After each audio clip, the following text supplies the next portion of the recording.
नमस्कार दोस्तों, SSC CGL 2023 का नोटिफिकेशन जारी हो चुका है।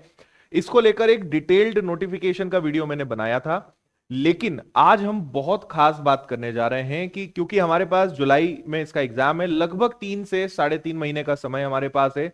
मोटा मोटा देखा जाए तो 100 से 110 दिन के आसपास हमारे पास आज से हैं। तो आपका रूटीन कैसा होना चाहिए, स्टडी प्लान कैसा होना चाहिए, सारे विषयों को किस तरीके से पढ़ना है, सब चीजों पे हम बहुत अच्छे से बात करने वाले हैं। और मुझे पूरी उम्मीद है कि ये वीडियो काफी हेल्पफुल रहेगा आपके लिए और आप काफी अच्छे तरीके से पढ़ाई कर पाएंगे। और टॉपर्स किस तरीके से पढ़ते हैं, किस विषय को कैसे इंप्रूव किया जाता है, मैथ्स को क्या करें, रीजनिंग का क्या करें, इंग्लिश का क्या करें, सारे विषयों के बारे में हम बहुत शानदार तरीके से बात करेंगे। मैं कोशिश करूंगा कि ये वीडियो कम से कम समय का बने, एंड तक आप पूरा देखिएगा, शायद आपके कोई डाउट्स नहीं रहेंगे। तो आइए करते हैं शुरुआत।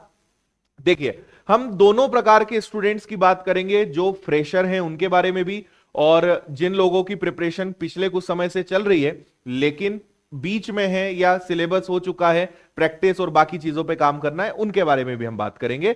लेकिन आगे बढ़ने के पहले आपको यह पता होना चाहिए कि इसका सिलेबस क्या है, एग्जाम का पैटर्न क्या है। सिलेबस को लेकर मैं एक अलग वीडियो बनाऊंगा, आप मुझे कमेंट करके बताइएगा, क्योंकि अगर सिलेबस, स्ट्रेटेजी, सारी चीजों को लेंगे तो वीडियो काफी बड़ा बनेगा।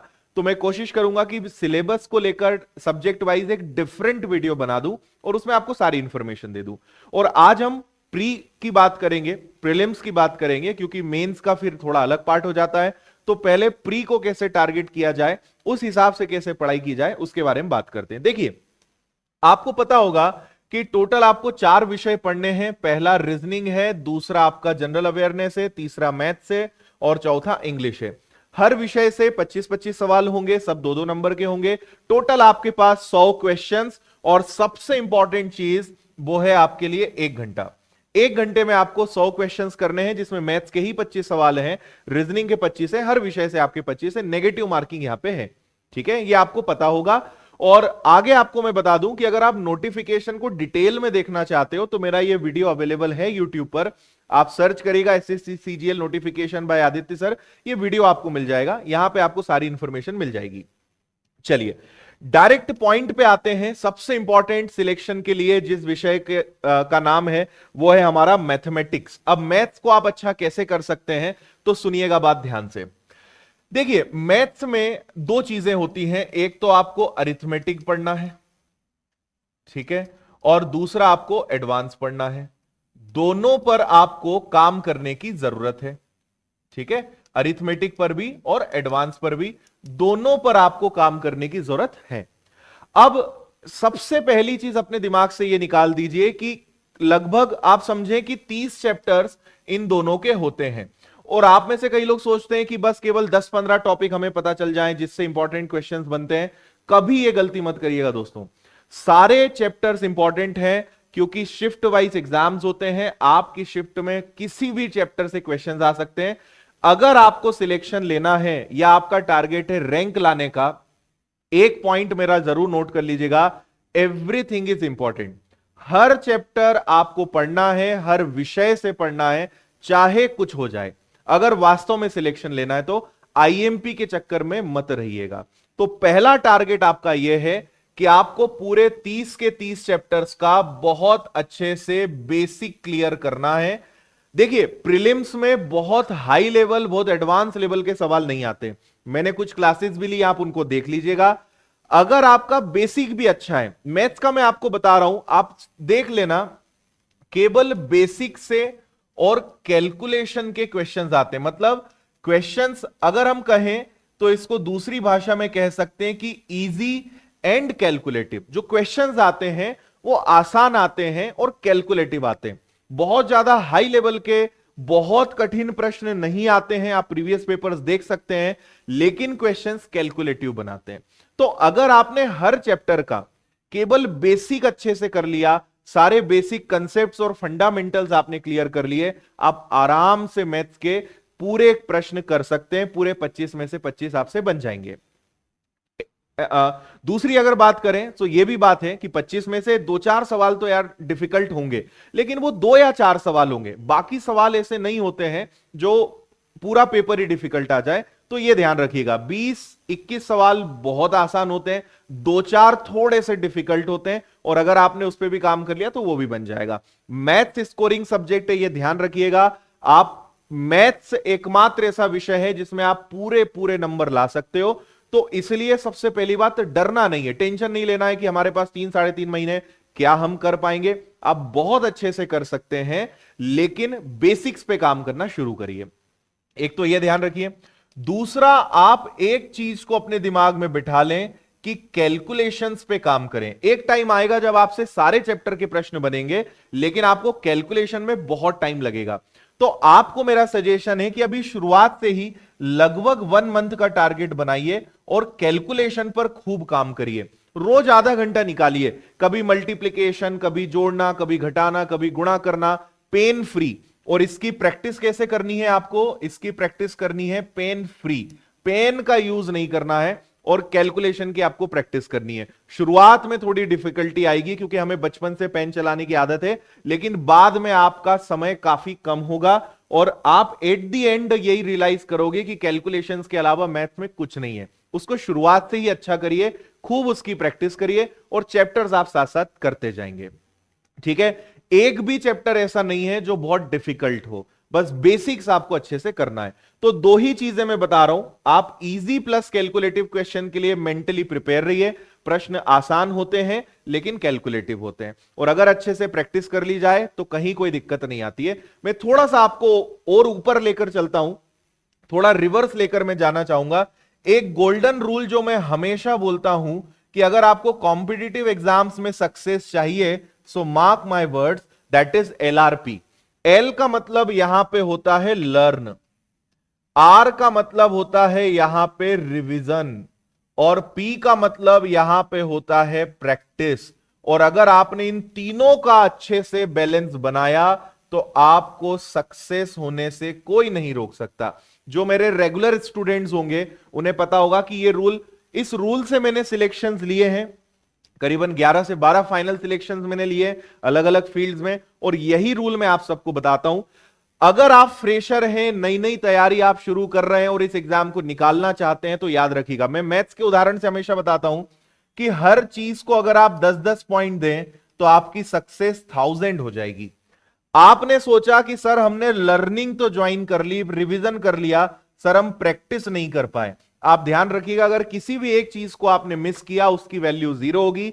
और मैथ का रूल होता है कि अगर एक 0 आ गया, आपने कहीं पर कितना भी एफर्ट लगाया हो, लेकिन एंड रिजल्ट आपका 0 आएगा। इस सीक्वेंस को ध्यान रखना है। सबसे पहले आपको बेसिक सीखना है, उनका रिवीजन करते चलना है, और आखिरी में आपको प्रैक्टिस करनी है। तो मैं आपको मैथ्स पर वापस लेकर आ रहा हूं। कैलकुलेशंस पे डे 1 से काम करिए, हर चैप्टर के बेसिक्स को सीखने पे काम करिए, और फिर एक ही चीज आपके हाथ में रह जाती है, प्रैक्टिस, प्रैक्टिस एंड प्रैक्टिस। खूब प्रैक्टिस आपको करनी है। हर चैप्टर से 100 से 200 सवाल आपको मिनिमम लगाना है। और उससे भी एक और बेस्ट चीज मैं आपको बताता हूं कि प्रीवियस ईयर्स के क्वेश्चंस लगाइए।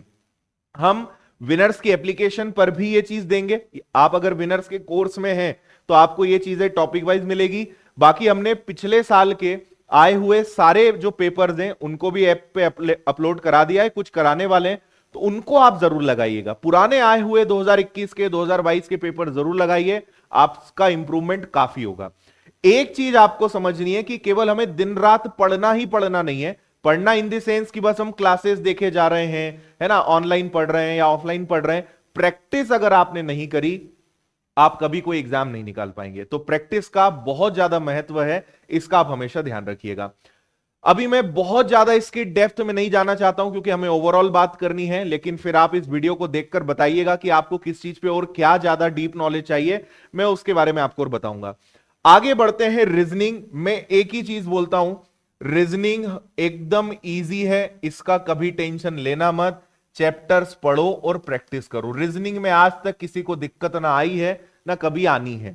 आनी है तो बाद में तय होगा, अभी किसी को कभी रीजनिंग में दिक्कत नहीं आती। इस विषय का कभी टेंशन मत लीजिए, मजे से चैप्टर्स को पढ़िए, ठीक है, और प्रैक्टिस करिए। पेपर्स लगाइए, टॉपिक वाइज क्वेश्चंस लगाइए, इसमें किसी को भी दिक्कत नहीं आती है, क्योंकि दिक्कत के लिए एक विषय आपके लिए तैयार बैठा है और वो है इंग्लिश। अब इंग्लिश को सुनते ही हम घबरा जाते हैं। मैं पहले भी कई बार बोल चुका हूं कि इंग्लिश हमें इसलिए नहीं आती है कि इंग्लिश कठिन है, इंग्लिश हमें इसलिए नहीं आती है क्योंकि बचपन से हमारे दिमाग में बैठा दिया गया है कि इंग्लिश तुमसे कभी नहीं बनेगी। देखिए, अगर आप जीरो हैं स्कूल में और हमने कॉलेज में या जहां पे भी अच्छे से पढ़ाई नहीं करी, लेकिन अब हमें मजबूरी में अच्छे से पढ़ना पड़ रहा है, मैं आपको एक चीज बताता हूं कि 2 से 3 महीने का टारगेट सेट करिए। आप 2 से 3 महीने में अपने इंग्लिश में गजब का इंप्रूवमेंट ला सकते हैं अगर एक प्रॉपर टारगेट के साथ काम करें। 3 चीजों का महत्व होता है, पहला है वोकैबुलरी, दूसरा है ग्रामर और तीसरा है रीडिंग। और अगर आप रीडिंग पे काम करते हैं तो रीडिंग से आपका रीडिंग प्लस वोकैबुलरी दोनों चीजें कवर होती है। ग्रामर के बारे में मैं आपको बता दूं कि ग्रामर का रोल काफी कम होता है। कई लोग अपने जीवन भर ग्रामर के रूल्स रट्टा ही मारा करते हैं, इसके साथ ये लगेगा, यहां पे ये यूज करना है। नो डाउट ग्रामर इंपॉर्टेंट है, बट मैं आपको बता रहा हूं ग्रामर से भी ज्यादा जरूरी है वो है आपकी वोकैबुलरी। आपका सिंपल सा ये टारगेट होना चाहिए कि हम कुछ भी पढ़ें तो उसको हम ट्रांसलेट कर सकें। मैं आपको हिंदी का उदाहरण देता हूं। हिंदी में ऐसे कई शब्द होते हैं, हम हिंदी बहुत अच्छी बोल लेते हैं, समझ लेते हैं। आपको हिंदी का भी कंप्लीट नॉलेज नहीं है, लेकिन हिंदी में कई ऐसे वर्ड्स हैं जो हमने जीवन में पहली बार सुने हो, लेकिन पढ़ के हम अनुमान लगा लेते हैं कि इसका मतलब क्या है। वही चीज आपको इंग्लिश के लेवल को टच करना है। आप देखो, इंग्लिश में आप एकदम परफेक्ट नहीं हो सकते। आप सोचे कि मुझे दुनिया के हर वर्ड का मतलब पता चल जाए, ऐसा पॉसिबल ही नहीं है। खासकर अगर 3-4 महीने या 1 साल में आपको अच्छा करना है, एक लेवल को टच करिए कि कुछ भी वर्ड आ जाए, कुछ लिखा आ जाए, मुझे ट्रांसलेट करते बन जाए। और ये कहां से डेवलप होगा? अच्छा, ये रातों रात नहीं होगा, 10, 15, 20 दिन में नहीं होगा, समय लगेगा। लेकिन अगर आपने इस लेवल को टच कर दिया ना, आप विश्वास करिए आप बहुत अच्छे से कर पाएंगे। तो एक चीज पे सबसे ज्यादा काम करना है, दैट इज रीडिंग। जैसे रोज हम 2 टाइम खाना खाते हैं, आप नियम बना लो कि रोज मुझे 1 घंटे इंग्लिश पढ़ना है। आप स्टोरी बुक पढ़ें, आप कोई पैसेज पढ़ें, आप पुराने साल के जो प्रश्न पत्र हैं उनके अंदर जो अनसीन पैसेजेस हैं या जो भी पार्ट है उसको पढ़ें, कोई स्टोरी बुक पढ़ें, न्यूज़पेपर पढ़ें, एनीथिंग, सब चलेगा। पढ़ना है आपको।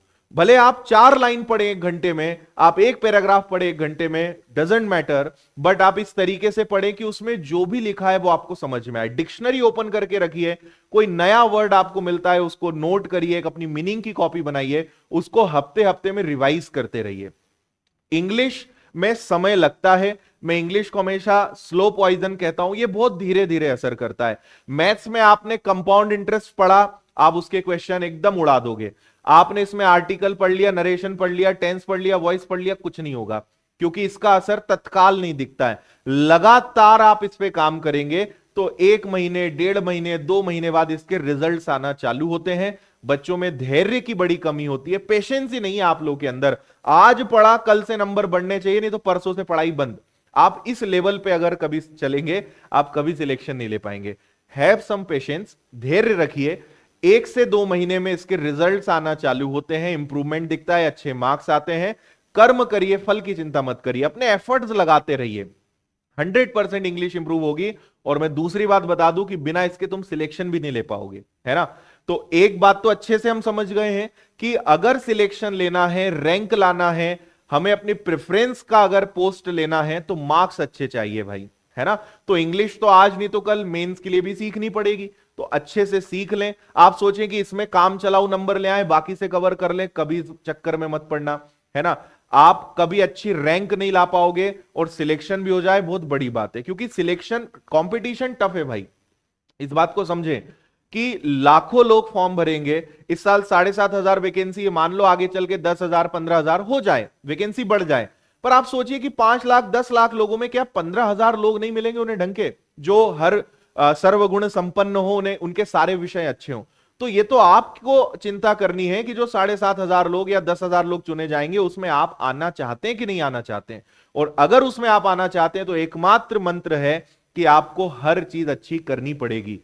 लगभग सभी तैयारी करने वाले बच्चे, मैं बता रहा हूं इंग्लिश मीडियम वालों की भी हिंदी इतनी अच्छी, इंग्लिश इतनी अच्छी नहीं होती है। कॉम्पिटिटिव में सबकी शुरू में बैंड बजती है, लेकिन लोग मेहनत करते हैं यार, लोग उस पर काम करते हैं और उसको अच्छा बनाते हैं। तो पुराना आप सब भूल जाइए कि पहले आपकी क्या स्थिति थी, क्या लेवल था, छोड़ो। आप अभी जीरो कर लो अपने आप को और अभी आप खुद से कहिए कि यार अब मेहनत करेंगे बढ़िया।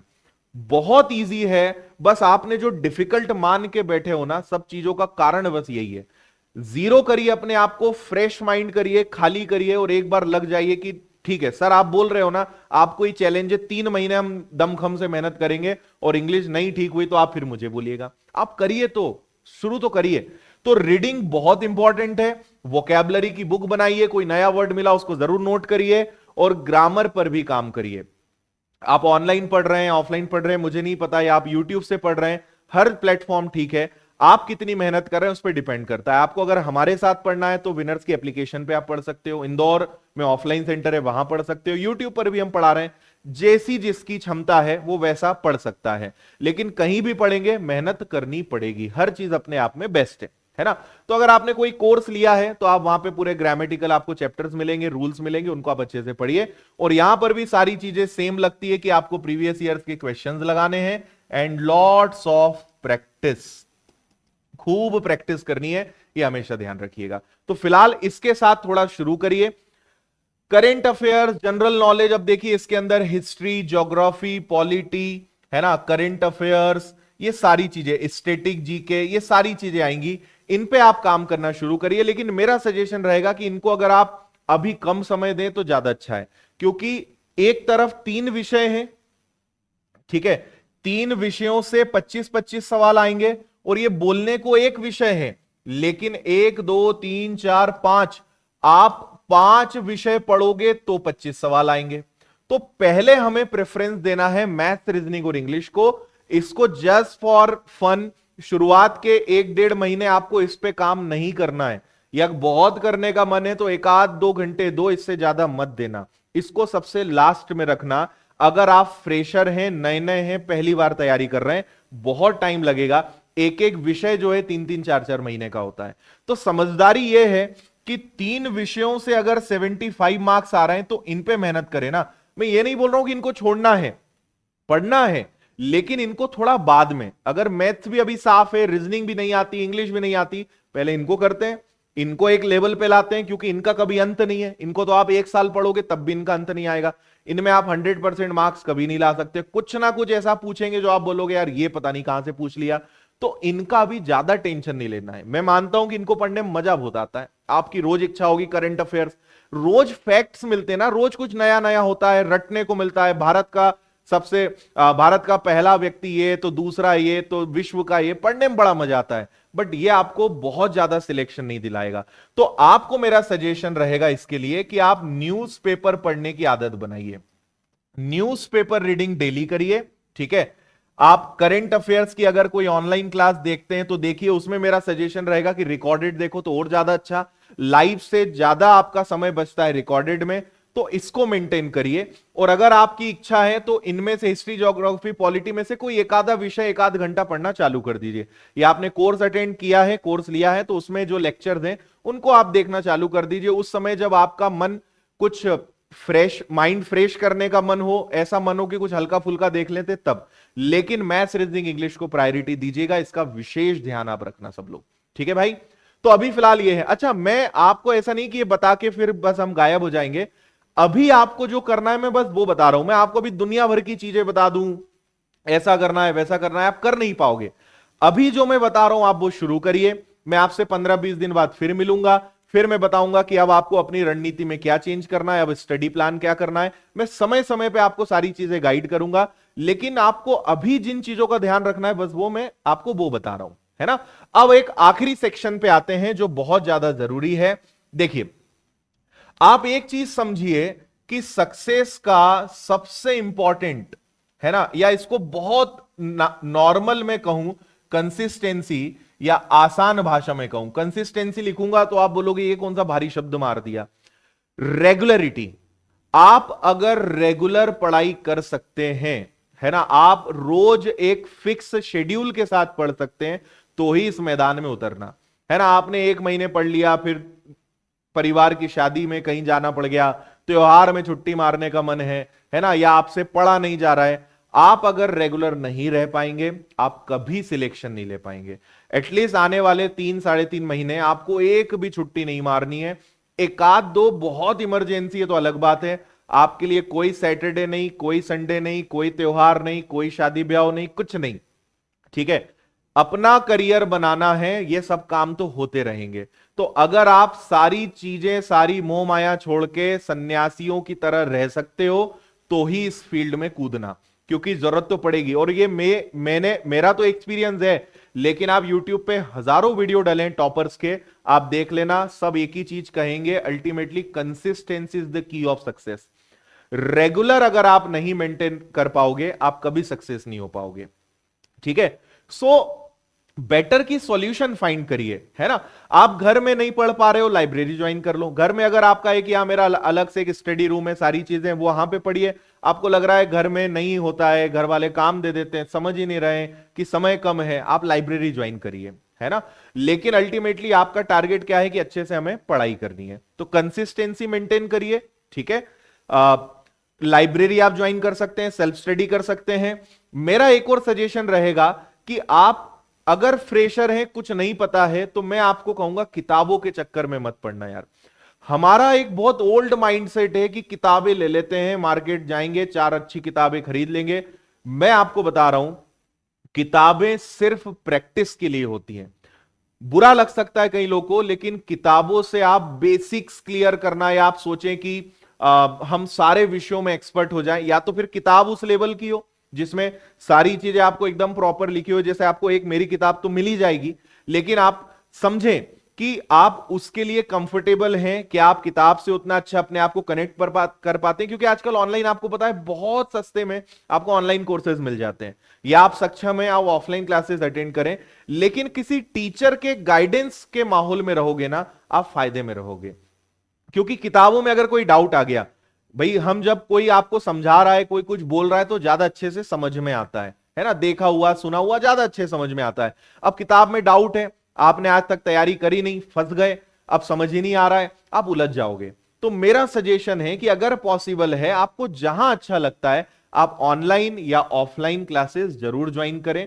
उससे आपको एक गाइडेंस मिल जाता है, एक माहौल मिल जाता है, एक कंपटीशन का माहौल मिल जाता है। आपको पता चलता है कि मेरे साथ वाले भी मेहनत कर रहे हैं, किनके साथ मेरा कंपटीशन है, उसका अलग मजा है। और ऐसा नहीं कि ऑफलाइन, आप ऑनलाइन भी आज की डेट में बेस्ट है, आप कहीं भी जुड़ सकते हैं, हमारे प्लेटफॉर्म से भी जुड़ सकते हैं, जहां अच्छा लगे। लेकिन टीचर्स के कांटेक्ट में रहोगे, टीचर्स के आभा मंडल में रहोगे, फायदे में रहोगे। एक्सपेरिमेंट करने का समय नहीं है अगर वास्तव में आपको सिलेक्शन लेना है तो। और मैं पहले ही एक बात बोल चुका हूं, सिलेक्शन लेना है तो याद रखना, there is nothing something important, मतलब ऐसा कुछ नहीं कि कुछ इंपॉर्टेंट है, हर चीज इंपॉर्टेंट है, हर चीज आपको पढ़नी पड़ेगी। इस बात का विशेष रूप से ध्यान रखिएगा, है ना, ये बहुत इंपॉर्टेंट है। तो कंसिस्टेंसी मेंटेन करिए, रेगुलरिटी मेंटेन करिए। और अभी एक चीज बहुत इंपॉर्टेंट होती है, मॉक टेस्ट। लेकिन मैं अभी आपको सजेस्ट नहीं करूंगा, क्योंकि अगर आपका बेसिक अच्छा है, आप मॉक टेस्ट लगाइए, है ना, आप सारे विषय पढ़ चुके हो। लेकिन आपने अगर कुछ नहीं पढ़ा है अभी, तो एटलीस्ट आने वाले 1-1.5 महीने 2 महीने आपको प्रैक्टिस नहीं करनी है, मतलब मॉक टेस्ट नहीं लगाना है। लेकिन लास्ट 1.5 मंथ में आपको खूब सारे मॉक टेस्ट लगाना है। जैसा मैंने कहा, मैं आपको अभी 17 चीजें बता दूंगा, आप कंफ्यूज हो जाओगे क्या क्या करूं, इसलिए मैं ज्यादा गहराई में नहीं जा रहा हूं। अभी आपको क्या कदम उठाना है, बस वो मैं आपको बता रहा हूं। जैसे जैसे समय आगे बढ़ता जाएगा, मैं समय समय पे आके आपको वीडियो के माध्यम से गाइड करते जाऊंगा कि अब आपको अपने स्टडी शेड्यूल में ये चीज शामिल कर लेनी चाहिए, इसको हटाना है, इस पे ज्यादा टाइम देना है ना। सबसे पहले तो अपना एक प्रॉपर शेड्यूल बनाइए, ठीक है। जो भी आप अगर 2-3 घंटे पढ़ सकते हैं, शुरू करिए। डायरेक्ट हमें 10-12-15 घंटे नहीं पढ़ना है, नंबर ऑफ आवर्स कभी मैटर नहीं करते हैं। शुरुआत करिए, 2 घंटे पढ़ सकते हो, 3 घंटे पढ़ सकते हो, शुरू करो, धीरे धीरे टाइम बढ़ाते जाओ। बट अगर 3-3.5 महीने में एग्जाम निकालने लायक बनना है, तो एक 8-10 घंटे का शेड्यूल तो आपको बनाना पड़ेगा मिनिमम। ज्यादा बना लोगे आपका ही फायदा है, लेकिन उसकी शुरुआत धीरे धीरे करिए। अचानक कल सुबह 5 बजे उठ के और एकदम एनर्जी और मोटिवेशन वीडियो देख के लग गए, वो असर ज्यादा दिन नहीं रहेगा। धीरे धीरे उसको बढ़ाइए। प्लान करिए कि इस एक हफ्ते आज 2-3 घंटे पढ़ रहा हूं, अगले हफ्ते 2 हफ्ते के अंदर मुझे ज्यादा नहीं, बस 5-6 घंटे का भी मेरा रूटीन बन गया, काफी है। उसको मेंटेन करिए, 1-2 हफ्ते उसको मैनेज करिए, उसके बाद फिर आप उसका समय और बढ़ाइए। तो इस तरीके से थोड़ा काम करोगे ना, तो चीजें परमानेंट रहेगी। आपको हमेशा ये समझना है कि जज्बातों में बहकर, मोटिवेशनल वीडियोस देखकर या किसी की स्टडी कॉपी करके, किसी की रणनीति कॉपी करके, किसी वीडियो में किसी ने कहा मैं ऐसे पढ़ता था। हर किसी की अपनी अलग टेक्निक है यार, हर किसी का अपना अलग तरीका है। आप अपना तरीका सेट करिए, आपको क्या अच्छा लगता है, किस समय पे क्या पढ़ना अच्छा लगता है, अपना एक प्रॉपर स्ट्रेटेजी बनाइए, अपने नेचर को देखते हुए, अपने लेवल को देखते हुए चीजों को बनाइए, तो आप सक्सेस होंगे। किसी को कॉपी करने से आप कभी सक्सेस नहीं हो पाओगे, किसी के वीडियो देखकर, किसी की रणनीति को कॉपी करके आप कभी सक्सेस नहीं हो पाओगे। ऐसे में तो हर व्यक्ति सफल हो जाता। कितने वीडियोस यूट्यूब पे डले हुए हैं, कितनी अच्छी अच्छी किताबें, मोटिवेशनल बुक्स दुनिया में है ना। कई किताबों के टाइटल होते हैं, इस किताब को पढ़िए और 100 दिन में आप करोड़पति बन जाइए, लेकिन क्या बन पाएगा? क्या उसमें जो लिखा है उसको जो इंप्लीमेंट करेगा ना, जो पूरी जी जान से उस पर काम करेगा, वो सफल हो पाएगा, है ना। तो हमें उस चीज का निचोड़ समझना है कि अच्छा इन्होंने ये चीजें बताई हैं। जैसे मैं एक किसी व्यक्ति का, मैंने एक हमारे स्टूडेंट ने बताया था, जैसे मैंने कहा कि कैलकुलेशन पे काम करो, अब उसने दिमाग क्या लगाया कि आजकल एप्लीकेशंस बहुत सारी है जहां पे कैलकुलेशन की अच्छी प्रैक्टिस होती है। तो वो क्या करता था कि जब भी फ्री टाइम होता था, नींद आती थी, माइंड फ्रेश करना होता था, तो वो एप्लीकेशंस खोल लेता था और वहां पे कैलकुलेशंस के बहुत अच्छे अच्छे क्वेश्चंस दिए रहते थे, उससे प्रैक्टिस कर लेता था। तो मैंने उसे कहा कि कैलकुलेशन पर काम करना है। उसने अपना तरीका बना लिया कि यार एप्लीकेशन है, टेक्नोलॉजी का टाइम है, कुछ एप्लीकेशंस डाउनलोड कर ली और मस्त मजे से जो है उसके माध्यम से प्रैक्टिस करी। तो दिमाग अपना लगाना पड़ेगा, टारगेट सेट करो कि मुझे ये काम करना है और उसके हिसाब से खुद से प्लान करना पड़ेगा। आप अगर खुद को मैनेज कर पाओगे ना, वो सबसे बेस्ट है इस दुनिया में। ठीक है भाई, तो मैंने बहुत ज्यादा गहराई में न जाते हुए बहुत सारी चीजें आपको बताई हैं, और विनर्स के टेलीग्राम चैनल से आप जरूर जुड़ जाइए। अगर आप हमारे साथ तैयारी करना चाहते हैं, मुझसे आप मैथ्स पढ़ना चाहते हैं, पूरी विनर्स की एक शानदार टीम है। तो 18 तारीख से नए ऑनलाइन ऑफलाइन बैचेस स्टार्ट हो रहे हैं विनर्स की एप्लीकेशन पे। फीस हमने बहुत कम रखी है, 1499। पूरे 13 विषय आपको मिल जाएंगे और बाय 1 गेट 4 कोर्सेज की स्कीम है इसमें, वो भी आपको मिलेगी। ऑफलाइन आप चाहते हैं इंदौर आके पढ़ सकते हैं हमारे साथ। ये हमारी अरिथमेटिक एडवांस की, ये अपने आप में बहुत अद्भुत किताब है, क्योंकि इसमें जो क्वेश्चंस हैं उनका सॉल्यूशन लॉजिकल है और विथ क्यूआर कोड है। जहां पे हमें लगा कि इसका सॉल्यूशन क्यूआर कोड के साथ होना चाहिए, तो स्कैन करते ही वीडियोस के माध्यम से सॉल्यूशंस आ जाते हैं, तो आपको और ज्यादा कनेक्ट फील होता है। तो आप इन किताबों को भी ऑर्डर कर सकते हो। ये सारी जो हमारी किताबें हैं, देखिए हमारी 2 एप्लीकेशंस है। कोर्स खरीदना है तो विनर्स इंस्टीट्यूट ऐप है, और अगर किताबें ऑर्डर करना है तो विनर्स पब्लिकेशंस ऐप है। अगर आपको कोर्स खरीदना है तो आप जैसे ही यहां पे जाएंगे, यहां पेड कोर्सेज दिखेगा विनर्स की एप्लीकेशन में, और आप ये कोर्स खरीद सकते हैं। 18 तारीख से इसकी क्लासेस चालू हो रही है। यूट्यूब पर भी हमारी एसएससी की एक स्पेशल चैनल है जिसको हमने कुछ दिन पहले बनाया था, आप इससे भी जुड़ सकते हैं। तो कहीं ना कहीं आपको जहां कंफर्टेबल है, जहां अच्छा लग रहा है, 100 बात की एक बात है कि कुछ करिए, है ना। किसी ने कहा है कि कुछ तो कर, यूं ही मत मर, है ना। तो कुछ करिए, जितना हो सकता है उससे कदम बढ़ाइए, धीरे धीरे आगे का रास्ता अपने आप समझ में आने लगेगा, आगे आप मेहनत अपने आप बढ़ाते जाएंगे। तो मुझे उम्मीद है कि इस वीडियो में कुछ आपको नया सीखने को मिला होगा, एक दिशा, एक डायरेक्शन आपको मिली होगी। कैसा लगा कमेंट करके मुझे बताइएगा। और अगर आप किसी और चीजों पे वीडियो चाहते हैं, आप चाहते हैं कि सर सिलेबस पे बता दीजिए, सर मैथ्स के बारे में और डिटेल में बताइए, या जो भी आपकी समस्याएं जिस पे आप वीडियो चाहते हैं, जरूर कमेंट करिएगा। मैं उस पे लगातार आपके लिए वीडियोस लेकर आते रहूंगा। आगे मैं अभी कई सारे वीडियोस और लेकर आने वाला हूं, तो मुझे आपके कमेंट्स का इंतजार रहेगा। तो फिलहाल इस वीडियो में इतना ही। ऑल द बेस्ट, मस्त मजे से तैयारी करिए। जय हिंद।